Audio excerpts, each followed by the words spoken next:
es si influirá en algún sentido la normativa incluida en este nuevo Reglamento Europeo de Productos Fertilizantes en la producción y comercialización de cultivos, como en este caso el tomate, y en qué sentido sería en tal caso.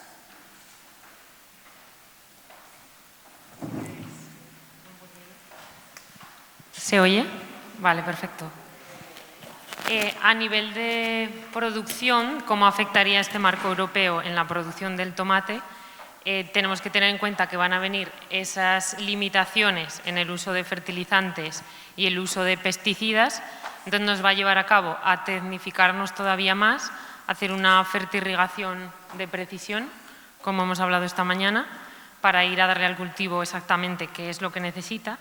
Y a nivel de comercialización tenemos ese aumento de la superficie agrícola en ecológico, que ya nos está dando una pista que va a haber más demanda sobre este tipo de productos. Y por nuestro lado, como productores de insumos agrícolas, pues estamos sensibilizados en eso y tenemos que registrar más y más productos para satisfacer este consumo de tomate ecológico. Esa es un poco nuestra visión. No sé si quieren argumentar, señor. Bueno, de acuerdo con ustedes. Igual, por el lado de la empresa Cosmocel, también estamos generando cada vez más herramientas que van a poder permitir enfrentar estos nuevos desafíos. Actualmente, debido en México, como estamos muy cerca de un mercado estadounidense, el cual ha tenido ciertas regulaciones en los últimos años, también nos ha ido acercando cada vez más a poder decir que sí es posible llegar a reducir las dosis de sales totales aplicadas, siempre y sí, solo sí, soluciones otros aspectos importantes, la microbiología, el ambiente de crecimiento de la raíz y cierto control, no solamente a nivel raíz, sino también a nivel planta como tal. Entonces sí es posible, sí tenemos ya antecedentes y yo creo que es cuestión nada más de seguir estudiando las diferentes situaciones y casos particulares. No hay más intervenciones en este caso, ok. Por otro lado, tengo la inquietud de, a su juicio, ¿por qué tipo de productos pasa el futuro de la nutrición a medio y largo plazo? Está abierto a todo. Yo creo que en el mediano y largo plazo la nutrición tiene que irse encaminando más al manejo, digamos que equilibrio iónico orgánico dentro de la planta que permita mejor utilización y fijación de carbono y que consigo nos va a llevar al agua, ¿no? Pero va a ir caminando. Nosotros actualmente decimos, tengo un balance mineral de tanto de nitrógeno, tanto de fósforo, tanto de potasio, y como consecuencia voy a obtener este rendimiento. Conforme va a ir avanzando la tecnología, vamos a ir viendo cómo podemos fijar cada vez más CO2 con este equilibrio de minerales, pero que ya me quede adentro de esa fijación de CO2 y que me lleve a una mayor producción de biomasa total. Va a ir encaminado hacia a lo que es la fertilización del carbono y manejo más eficiente del agua, ¿no? Sí. Bueno, yo voy a romper un hielo en favor de la genética en este caso y a mi juicio, que no es el mío, es un catálogo de recomendaciones de la FAO y de las directivas europeas. La tendencia en nutrición debe abordar un problema que no sé si hasta ahora se aborda o no. Yo no soy experto en nutrición y por tanto no lo sé. Pero no se trata solo de corregir y de aportar a las plantas nutrientes.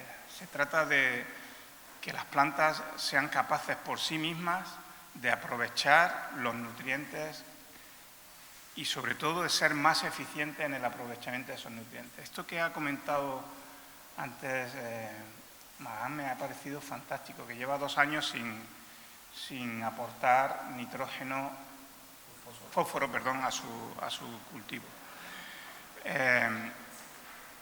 Y en ese sentido, hoy a día de hoy hay al menos 12 proyectos, una docena de proyectos a nivel internacional que abordan el uso de inductores de la expresión de genes que son responsables de maximizar o de mejorar la eficiencia en el uso de nutrientes, nitrógeno, fósforo, carbono, etc.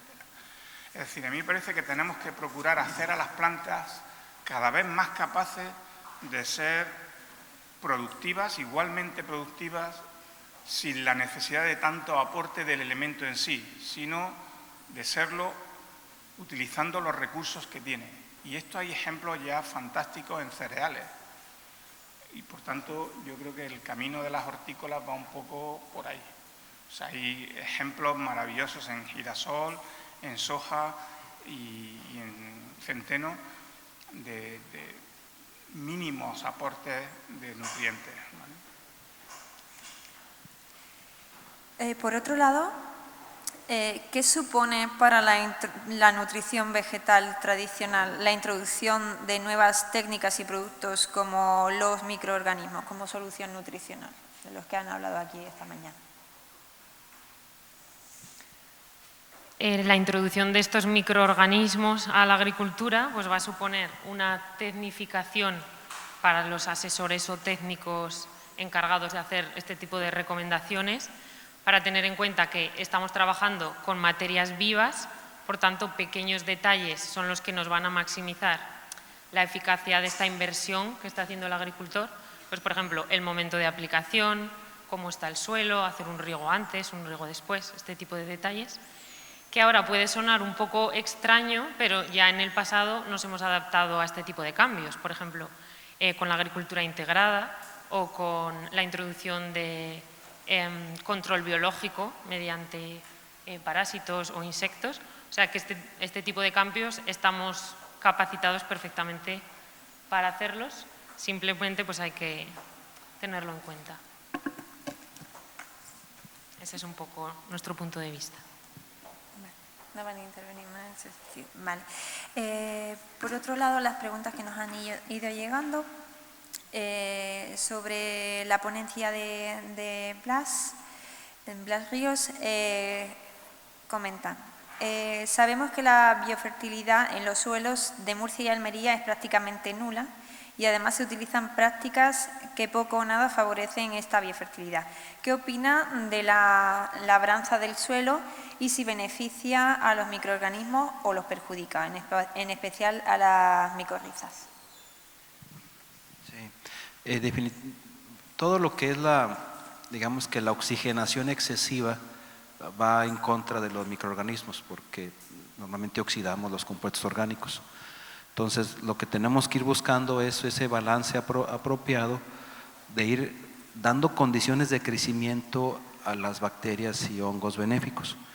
Y como lo comentamos en algunas diapositivas, va de la mano definitivamente con el manejo de condiciones de humedad, materiales orgánicos y condiciones de aireación. Entonces, no es solamente que si queremos favorecer el crecimiento microbiano, no es nada más agregar un microorganismo como tal, sino preocuparnos por todas las, digamos, variables que tienen alrededor ese microorganismo, desde el material genético que estoy plantando, el nivel de oxigenación en la raíz a través de mejoradores de suelo que permitan tener más cantidad de oxígeno y retención de humedad. Entonces tenemos que preocupar por generar un ambiente favorable para poderlo realizar, y en ese sentido iría la mejora del suelo, no solamente desde un punto de vista químico o mineral, ¿verdad? Para Carmen Lorente, ¿de qué depende la compatibilidad funcional entre la planta y la pseudomona? Quiere preguntar si es válido para cualquier tipo de cultivo y, por otro lado, ¿qué alternativas propone la desinfección? Sí, respecto al primer punto de si es compatible con todo tipo de cultivos, la respuesta es sí, porque la bacteria vive fuera de la planta, no hace ninguna interacción específica dentro de la raíz, simplemente se va a instalar en la superficie de la raíz, y siempre y cuando nuestro cultivo esté activo, esté funcionando, va a segregar esos exudados al suelo que van a favorecer que se instale la pseudomona. Como ha comentado también Blas en su presentación, cuando la planta está activa puede llegar a exudar hasta un 40% de sus fotosintetizados al suelo. Siempre que mantengamos esta actividad, la bacteria se va a instalar porque va a encontrar esa fuente de comida en el suelo. Y la segunda pregunta, disculpa. Sí, ¿qué alternativas propone a la desinfección? Vale. Respecto a alternativas a la desinfección, una buena alternativa sería hacer una rotación de cultivos. Se sabe que en un mismo suelo, cuando repetimos el mismo cultivo, sobre todo la misma variedad, más de 4 años, empiezan a instalar enfermedades de suelo que son más agresivas. Entonces, una sería rotación de variedades o de cultivo, intentar cambiar también las materias activas que utilizamos para erradicar los hongos de suelo. A veces, dentro de las materias activas hay diferentes familias, pues intentar cambiar a nivel de familia y poco a poco iremos reduciendo ese nivel de presión de plaga en el suelo y a futuro esperemos que cada vez haga menos falta tener que utilizar esos recursos químicos. Para Juan José Magán, pregunta, hacen una pequeña introducción. Desde hace unos años los agricultores se han reciclado y hacen un uso eficiente de los insumos. Actualmente los fertilizantes tienen un alto coste. ¿De verdad piensa usted que los agricultores están dispuestos a desperdiciar abono?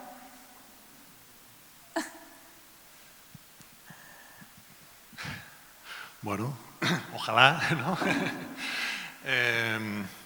Mi sensación es que cuesta introducir todo lo que ya he hablado, ¿eh? No sé si